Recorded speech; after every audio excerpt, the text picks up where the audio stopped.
Books Through Bars is a New York City charity that fulfills book requests sent by prisoners all over the country.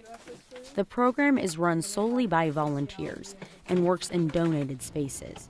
Daniel McOwen is a former prisoner who received books from the organization and now volunteers. For most of that time that I've known about Books Through Bars, I was in prison.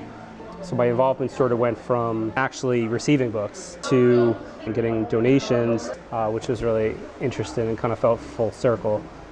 McOwen was charged in federal court on counts of arson, property destruction, conspiracy, and terrorism, all related to 2 fires in Oregon in 2001.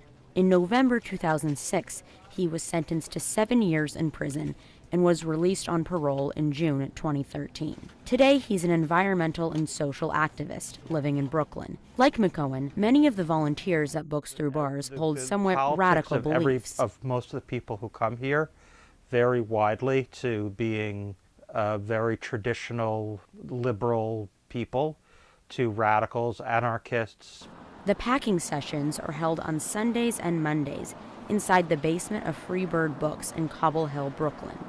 Well, we get a lot from people who are in solitary, who don't have any access to any reading materials and are having a terrible time. And so, they write about how useful books are to them just to keep them sane. McOwen agrees that books help in prison. And I think it serves as like a way to do your time, like a way to be productive. The most asked for book is the dictionary, which the organization never has enough of. We got a letter that I posted last night from someone who said that he taught himself English. He didn't speak English when he was incarcerated, and now he's learned English through books like the dictionary that we sent him.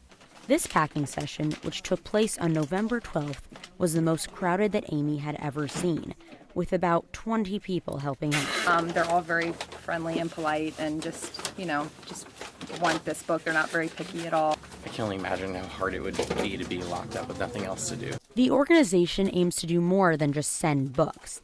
They create community between prisoners and the outside world, and activists who can connect on their goal to help prisoners live better lives.